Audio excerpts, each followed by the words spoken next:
Hello, I'm Vidya, your tutor. Let's learn area together, step by step. Area is the amount of surface a closed figure encloses.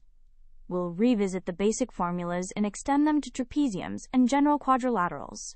Recall the basics.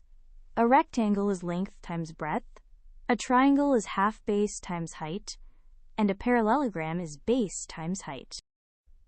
A trapezium has one pair of parallel sides, A and B, a distance h apart.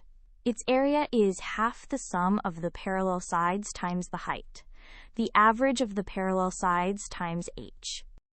For a trapezium with parallel sides 8 and 12, height 5, the area is half of 20 times 5, which is 50 square units. For a general quadrilateral, draw a diagonal and drop perpendiculars to it from the opposite vertices.